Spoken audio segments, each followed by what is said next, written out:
And then at 10 o'clock, our regular morning time of worship. We're speaking in both of those services, and we'll have special music in those as well. Also, don't forget that the children's Easter celebration is Saturday, the 20th, from 10 a.m. to noon in the fellowship hall. Bring an Easter basket, but no eggs are required. So don't forget that. Also, look around for ways to invite folks to our Easter services.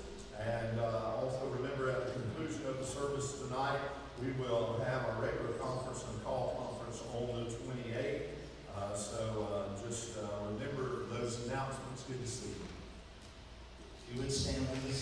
Thank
Lord, that we're grateful that he did not stay dead, but Lord, that he arose from the dead to give us eternal life.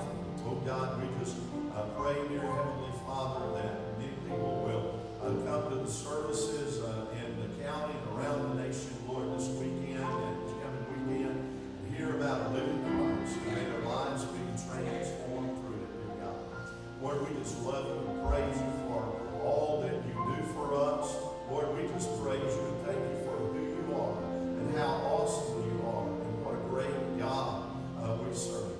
Lord, we love you and we just thank you for your goodness to us. And I pray all of this in Christ's name. Amen. Well, as you're being seated again, we welcome you to Calvary. So good to see you here tonight. Trust your afternoon has been a good afternoon and a blessed afternoon. And let me just mention it again. Those times for Easter services, 7 a.m., sunrise service, breakfast and follow, 10 a.m., morning worship time. So just really remember that announcement of the children's event on Saturday. It's beginning at 10 a.m. as well. Remember that. And also, I meant to mention this morning, and it just slipped my mind. I know we had a theater full of folks at 6 o'clock on Friday night for that movie Unplanned. And it was great to see all of you out. And as you watch that movie, it's a very sobering movie to realize what is going on. But also, as a part of that, I hope that movie planted in your heart the desire to really pray. And one thing that you can really pray for in that matter is pray for Skylark, our local pregnancy center. Brother Patrick Eads was here at our church this week training folks. He needs more volunteers, so pray that the Lord would raise up some more volunteers to work with him. Pray that God would just bless that ministry, that they would be able to reach out to more and more people. They just need those volunteers, and that is men as well as women are needed to be volunteers with them. And then, on Mother's Day, we always do the baby bottle thing for them, fundraiser. So when that comes around, give and support that. Also, it's my understanding that if you've not made it to see the movie Unplanned, and you would like to see it, I understand that it's showing through Thursday night, and there's only one showing each night, is my understanding about that, and the cost is only $5. So I would encourage you, if you haven't seen it, to go out and see that movie and just see what it is all about. It was a very, very powerful movie. I appreciate you folks going out. And I know some told me they couldn't go Friday, but they've already been to see it. And I hope if you haven't seen it, that you will go see it as well. It's good to see you here tonight. Stand again, greet one another, welcome each other to the service.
with us.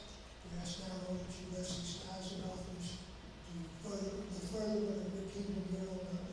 And Lord, as Christians, as we approach the highest of the days on our calendar, may we be ever mindful of the sacrifice of our Lord and the blessing that was to us.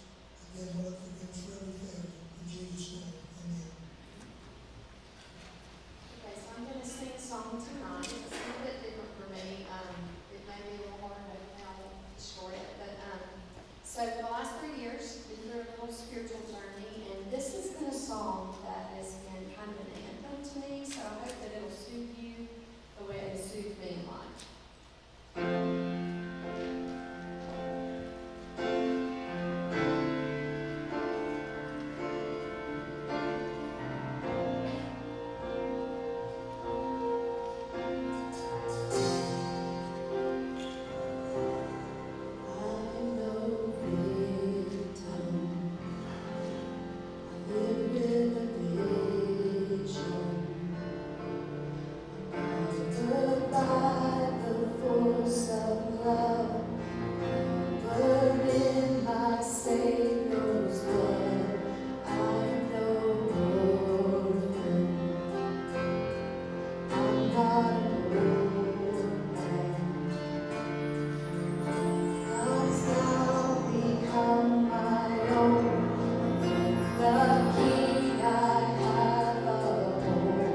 that we can trust in the Lord. The Lord is our preservation as well.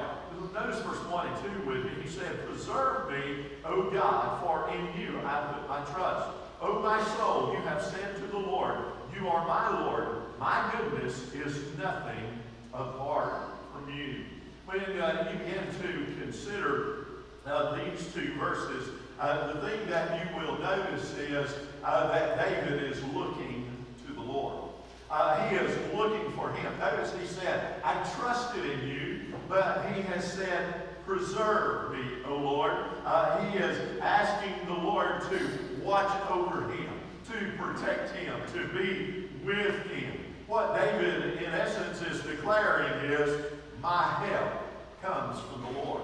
Now, we find that in other Psalms as well, but David is just giving that to us in these two verses as he speaks about the Lord. Now, it's also interesting in these two verses that this sweet psalmist of Israel uses three different names to describe God. So when he says, "Lord, watch over me," "Lord, you be my preservation," he views God with those three different names. The first of those names is the term El, and that defines out as God. And it really presents God as my maker. We would go all the way back to the opening of the Word of God, back to the book of Genesis. We would find where we read about Elohim. And we find that El is a part of that. Elohim meaning plural form of that. But El is the name for God. It speaks of the omnipotence of God. So when David is saying, "Lord, I trusted in you, and I want you to watch over me," he's crying out to the one who has the power. I mean the one who had the power to create this vast universe around us, and to think that he still pays attention to his children individually. He knows what you're going through. He knows what you're facing. He knew that David was being chased or going through some hard times, but God was preserving his child and watching him and taking care of him. So David is just crying out to the Lord in that way and viewing God as the El, the God of power, the Creator God. But not only did he use that term, but he also used the term Lord. And notice that, isn't it, in verse number 2, "Oh my soul, you have said to the Lord." And notice, Lord is all caps. And that stands for Jehovah, my mediator. If you will remember, Moses was the first one to really hear this name from God. God said to Moses, I'm talking to you by my name. By my name Yahweh, my name Jehovah, by the name Lord, as we have it in our English translation, in all capital letters. He is saying to Moses, "I am the self-existent God." And he said it so simply to Moses, he really said it this way: "I am who I am." And that was him describing himself as Jehovah. Abraham had heard about El, God, the omnipotent God, but he had not heard about the name of Lord.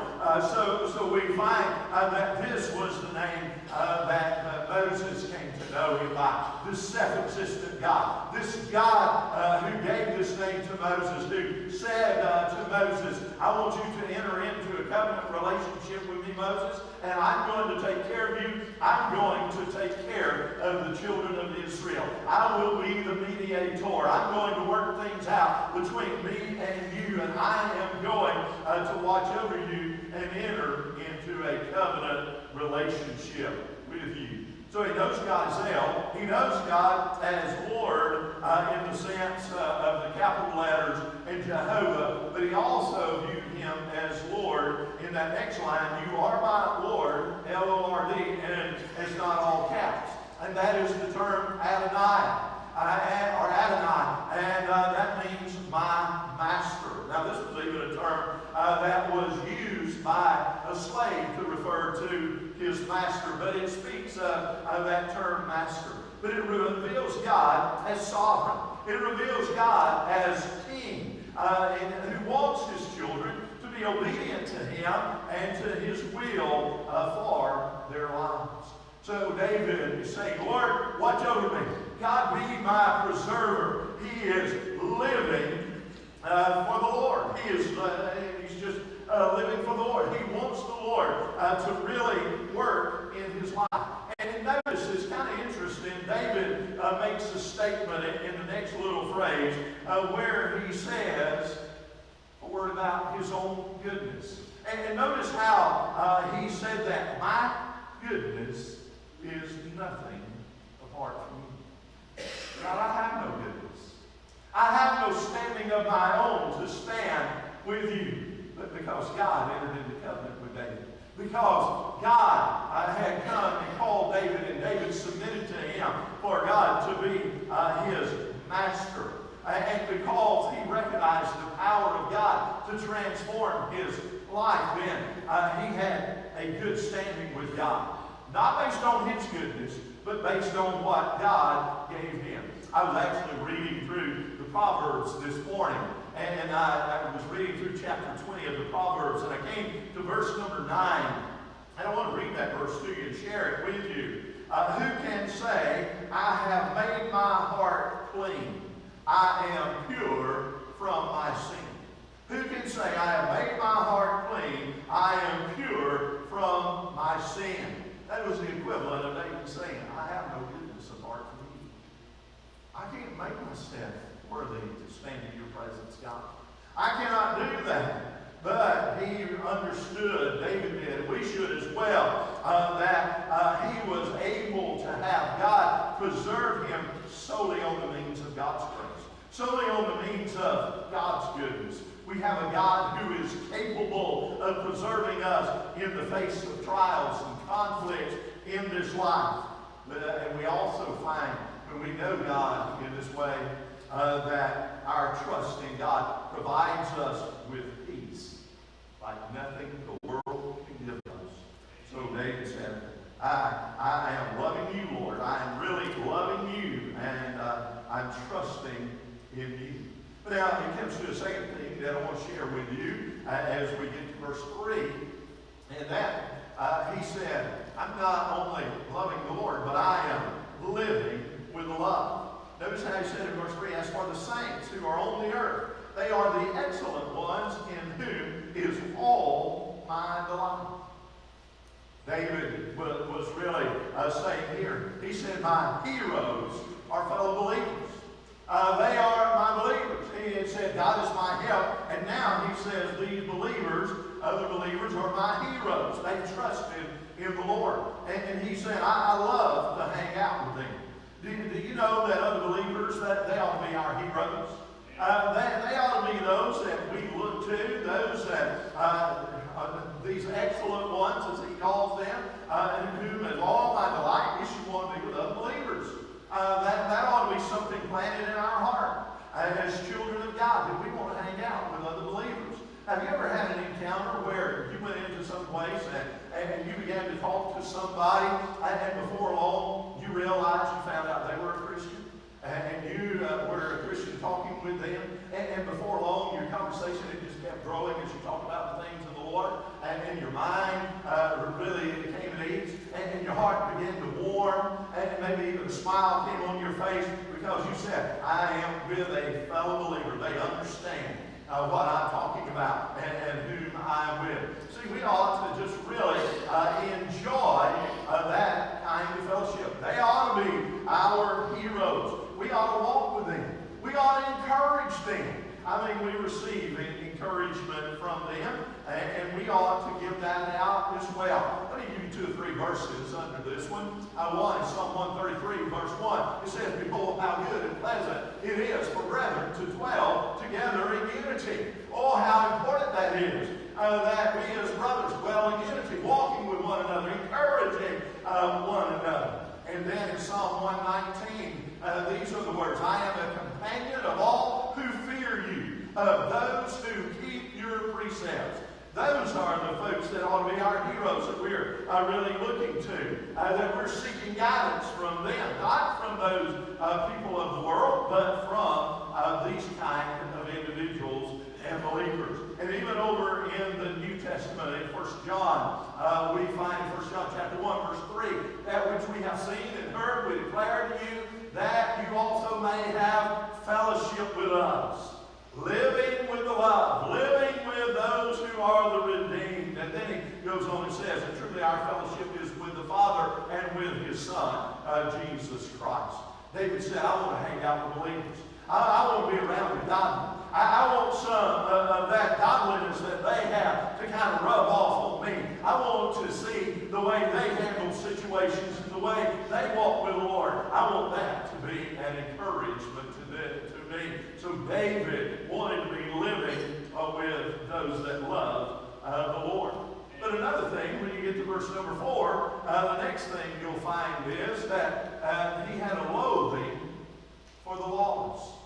Loathing the lawless. Notice verse number 4. Their sorrows shall be multiplied, who hasten after another god. Their drink offerings of blood I will not offer, nor take up their names on my lips.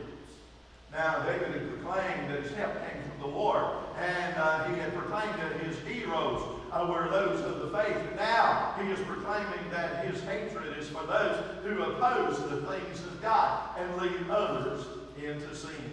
He's saying, I'm not going to hang out with that company who worships idols. I'm not going to hang out with those who are the ungodly. I'm not going to use the names of their gods. I'm not going to participate in the practices of their gods. I'm not going to have anything to do with them. I think that goes over to the New Testament where Paul said that bad company corrupts good manners. And David is saying, I'm not going to hang out with the ungodly. I'm not going to let them influence me. I'm going to stay away from them. I'm not going to have anything to do with those things. Now, I understand, and I'm saying this, I understand that we rub elbows with folks that are unsaved. And I'm not saying that we should rub elbows with them and going about our daily task and doing those kinds of things. And we ought to do that where we have opportunities to share Christ with them, where we have opportunities to witness to them and do those kinds of things. But we shouldn't really be in the company. I mean, if it's between going and hanging out with a bunch of believers or going and hanging out with a bunch of unbelievers, you ought to always side with the believers. Because if you hang out with that crowd, just as David described them terribly. Notice how he talked about their drink offerings of blood I will not offer, and nor take up their names on my lips. I'm not going to even talk about the things that some of the folks in the world. We ought to loathe the sin. We ought to loathe the worldliness that is around us. Fellowship with those who oppose God will lead to our defeat and to defaming the name of God and to destruction to the kingdom of God. We need to watch out who we're hanging around with. And David said, I'm not going to do it. I'm not going to hang out with that crowd. I'm going to hang out with my heroes. I'm going to be with them. Now when we come to verse 5 and verse 6, notice he said, O Lord, you are the portion of my inheritance, my cup. You maintain my lot. The lines are fallen to me in pleasant places. Yes, I have a good inheritance. So David here is liking the lot. He is liking the lot. Now the word lot there, as I'm using it, means portion. And notice what he said. O Lord, you are the portion of my inheritance and my cup. So David is declaring, my heritage is found in my relationship to the Lord. So David said, this is where my heritage is. This is where I'm going to enjoy my inheritance. Now, what David is describing for us is something that we may miss out on, but it is the image of land being divided up. Specifically, what David is thinking about is when the children of Israel made it into the Promised Land, they went throughout the Promised Land and they divided up the land. And they laid out their different regions. Ephraim was in this particular area. And you had Judah over in another area, and Benjamin in another area. And the lines were drawn. And that's where their heritage was. They lived in those areas. So they had the land divided out. And so each one of them had their portion of land that belonged to them. So that is what he is saying about the lines are being drawn. The lines that have fallen to me, they refer to that division of that inherited land. But I think they also speak to us as modern believers about how blessed we are by the Lord. And he said, you are my inheritance, but you're my cup as well. And when he talked about the cup was refers to the honor given to a guest by a host. So God has really brought us in. David said, oh, I'm liking the lot. I'm liking what God has given me. I'm liking what he has bestowed on me. He's drawn out the boundary lines. He's given me the cup of the inheritance that belongs to me now is a wonderful inheritance. And another thing, the inheritance that belonged to the tribes was never taken away from them either. Those lines were drawn and they kept those lines. They had those. That's why you have a lot of times when you are reading through the book of Proverbs, you'll find on several different occasions it says, don't move the boundary lines. Don't move those boundary lines. Don't move those things over because it was important to them for their inheritance. Well, the same is true. And if it was never taken away from them, it is true of us as well. We have been given an inheritance by Almighty God through His grace that it was shed on us through what Christ did, and it will never be taken away from us. And how wonderful that is. I tell you, I'm liking the lot. I like what God has given to me. Our lot is one that we did not deserve, but it has been richly bestowed on us due to the love of God. Now, can you picture David? He's being chased by Saul. He's on the run. Something has happened. Oh, and he stops. God, I want you to watch over me. I want you to be my preservation. Lord, I'm loving the Lord. I'm living with love. And I'm really loathing what is going on with those who are sinners. I'm staying away from those things. All of these things that are happening and taking place. And he's just remembering, this is who I am in the Lord. I think they should just sing about that. Remember what the Lord's given. We ought to remember these things. Remember what the Lord has blessed us with. Now there's one other thing that I want you to notice in verse 7 and 8. I will bless the Lord who has given me counsel. My heart also instructs me in the night seasons. I have set the Lord always before me because he is at my right hand. I shall not be moved. And then he comes with one other thing, and he says, I'm loving the leading as well. Notice he said, I got guidance from the Lord. He said, my guidance for faithful living and living in the will and the ways of the Lord. It comes from the covenant-keeping Lord that I serve. Many times I find myself maybe going and seeking counsel in some of the wrong places, the wrong sources. I ought to be going to the Lord, and I ought to be seeking out His counsel. And David said, I will bless the Lord who has given me counsel. And so he's talking about that. And he says, I went to the Lord. How we need the counsel of the Lord to guide us. I mean, we need to go to the Lord to get His counsel, to get His guidance, and how to handle the different life situations. That's where we ought to be going. We shouldn't be going to the things of the world, going all back to the thing that he said about loathing the lawless as we look at that. We shouldn't go to the world. We can get their advice, their counsel on how to handle things. I mean, as believers, we don't need the counsel of the world, how to really have stronger marriages. We don't need the counsel of the world and how to live a Christian life. I mean, they have nothing to give us. We ought to be going to the Lord. So we ought to be seeking God. Whether we're going to the Lord and we're seeking counsel in how to share the gospel with someone, or how to give advice to a fellow believer, or how to, for me personally, how to encourage my grandchildren, or how to care for my wife and our marriage. I need to consult the Lord in all of these areas that God would give me the counsel. And David said, oh, I'm loving the leading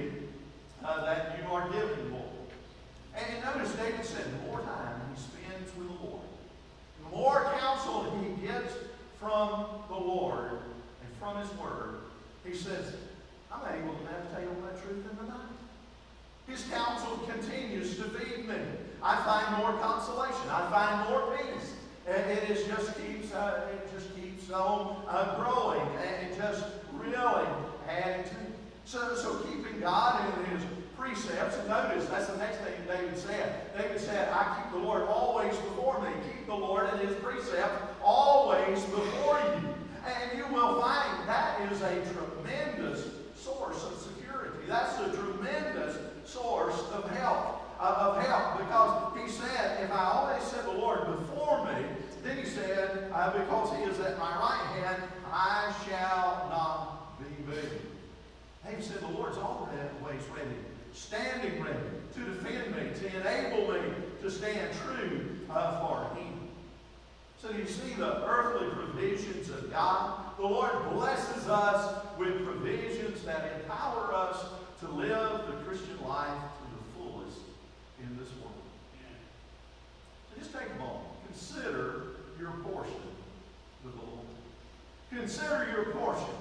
They said, oh, my heritage is great. Consider your portion from the Lord. Just let that encourage your heart tonight and motivate you in your walk with the Lord. Recall a time where God gave you some counsel. I mean, it was a tough thing that you were facing. But because of the counsel of the Lord, you made the right decision in the midst of that tough time. And oh, that just filled your heart with joy because you knew that you were obedient to the Lord. And remember who has saved you from your sins. Remember who still stands with you to preserve you when the enemy is attacking you and attempting to get you to serve some other god. This is the Lord. And David said, Lord, watch over me. Lord, be my preservation. These earthly provisions of God empower us as believers to make it through the valleys of fear and discouragement in the spiritual pilgrimage that we're going through. See, God has not abandoned us. He is the Lord who preserves us when we're going through the cares of this world. But then when we get to verse 9 down through verse 11, you see the land of pleasures. The land of pleasures.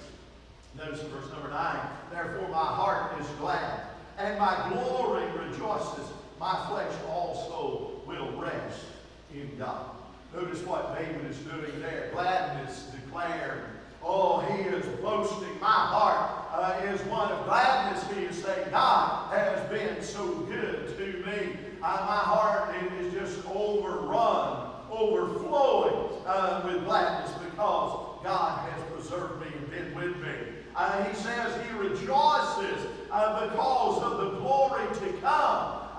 He is talking about that. He even says that his flesh, his body, it finds rest. It can rest and be content because there is a glorious future waiting ahead. Now he's able to just declare his gladness because of the earthly provisions of God that have carried him through.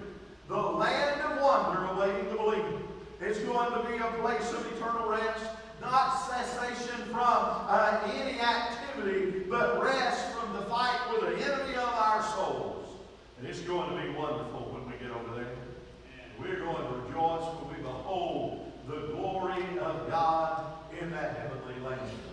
And let me tell you this, gladness is going to be the demeanor of heaven. And there'll be no sourpusses in heaven. And you just think about it. It's going to be gladness over there. David said, oh, there's gladness. I want to declare the gladness is going to be a part of those heavenly pleasures. And then notice verse 10, he said, for you will not leave my soul in Sheol, nor will you allow your Holy One to see corruption. David comes right after the gladness declared and says, the grave is defeated. The grave defeated. Now, I understand this is a prophetic verse. This is speaking of Jesus. Because he is the Holy One and he did not see corruption. The grave could not hold him. The Savior was not in the grave long enough for his body to begin to decay. So I understand it's a prophetic word of looking to Jesus and what was going to happen as well. But I believe it's a word for us as well today. When you begin to learn and think about it. We may go to the grave. And our bodies may fulfill the words of ashes to ashes and dust to dust. But I tell you, the grave will not always hold our bodies. And it is just not going to do. The dust that was once us will be put back together in a new body that will last for all eternity. See, we're not going to see the ultimate corruption of our bodies because we're going to have a brand new body then. It's going to be different than these. Aren't you glad it's going to be pain-free? The Bible says there'll be no more suffering over there. We'll be pain-free. We won't deal with anything. When we get to those heavenly pleasures, we won't be sick anymore. We'll be well all the time when we enjoy that heavenly land. And there's victory for the believers. Even if our bodies are placed in the grave one day due to the resurrection of Jesus, He'll give us that new body. Paul wrote about that in 2 Corinthians chapter 5. And he says we're in these bodies. And we're groaning to be released from these bodies. These old bodies that ache and hurt and go through the different feelings and that we have in them. He says we're longing to be out of them and be clothed with that new body, that heavenly body, that new tent. It is kind of the way he describes. So, the grave defeated. It couldn't hold Jesus, and because it couldn't hold Jesus, it can't hold His children. Amen. And we're so grateful and thankful for that. Then notice the last thing. When you get to verse 11, you will show me the path of life. In your presence is fullness of joy. At your right hand are pleasures forever. So He comes and He gives us glory to describe. Glory described. David said, you're going to show me the path of life. He said, you're going to lead me in that. And really, notice David said, you're going to give me such direction in life, it's going to bring me into the presence of God. God's leading, God's directing in life will ultimately lead us into the presence of El. It will lead us into the presence of Jehovah. It will lead us into the presence of Adonai, who has been with us through the trials of life. We're going to be in His presence. And oh, how wonderful that is going to be. We cannot imagine. My finite mind cannot imagine the glory that's going to be in heaven. I'm telling you, it is going to be wonderful. It is going to be magnificent. We're just going to be overwhelmed with the glory when we get over there. Because we'll be in the presence of God. Then the last thing, there'll be pleasures from God. At your right hand are pleasures forevermore. They never run out. Now notice, where are the pleasures forevermore? They're at the right hand. Where is Jesus seated now? He's seated at the right hand of God. Hebrews chapter 1 verse 3 says that He sat down at the right hand of the majesty on high. When you read that account of the division of the sheep and the goats, where did the sheep wind up? On the right hand. Have you ever thought about it when that Moses, when he anointed Aaron to be a priest, he anointed the right ear, he anointed the thumb on his right hand and the big toe on his right foot. God, when you think about it, is right hand to God. A verse of great comfort is found in Isaiah chapter 41 and verse number 10, where He said, fear not, for I am with you. Be not dismayed. I am your God. I will strengthen you. Yes, I will help you. I will uphold you with my righteous right hand. And when you think about all of this, and then He tells us, at your right hand are pleasures forevermore. You're going to be there because Jesus is there. And we're going to enjoy those blessings. Security and blessings forevermore. Glory is going to be a wonderful place. The Lord is able to be our preservation. And the Lord is able to give his earthly provisions and eternal pleasure. What God he is. There may be times you'll find yourself chased by the enemy. You may be just exactly like David in what you need to do. You need to do like David. Say, Lord, watch over me. Be my preservation. Oh, we need to just allow God to protect us and to ultimately give us the fullness of the pleasures he wants us to enjoy. He'll just take care of us. And you know what? He can even satisfy our hearts in the middle of strife and trouble that we're going through. And we need God to be our defense against all of those enemies that want to destroy us and keep us from believing in Almighty God. Once got our faith placed in God, we can trust his guidance. We can count on him. We can count on him to stand, to defend us. And we can count on him giving us that portion that assures us a wonderful inheritance. But you got to know him as Savior.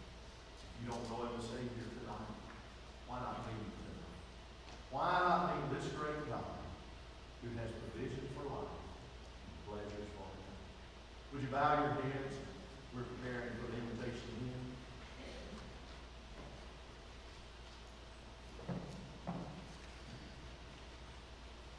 You need a Savior tonight. If there's never been a moment in time where you trusted in or believed in Jesus, you need a Savior. And he's calling tonight. I believe he's speaking to hearts.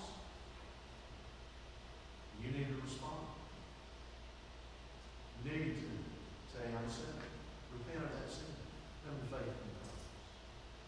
Believer, are you going through something in this life that's hard, that's difficult? Oh, think about the Lord. Think about the God that you want to watch over you. Live with a love. Loathe the loss. Really like your lot in life. And really remember living in the leading of the Lord. He was leading in your life. He's able to meet your needs. Glory awaits you. But he's with you through his life. You feel it with your heart, and you need to come to him tonight. Respond to God if he's given you your call. Oh, Father, we thank you for this time to gather this evening to worship you. Lord, we pray right now in this moments of invitation that your Holy Spirit will move free as you draw people to yourself. I ask in Jesus'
be seated.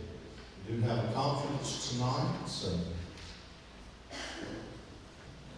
you're being seated. If you're a guest with us, we do invite any guests to stay with us, but if you have to go, we would talk long enough now to allow you to leave at this particular time. I hope that you picked up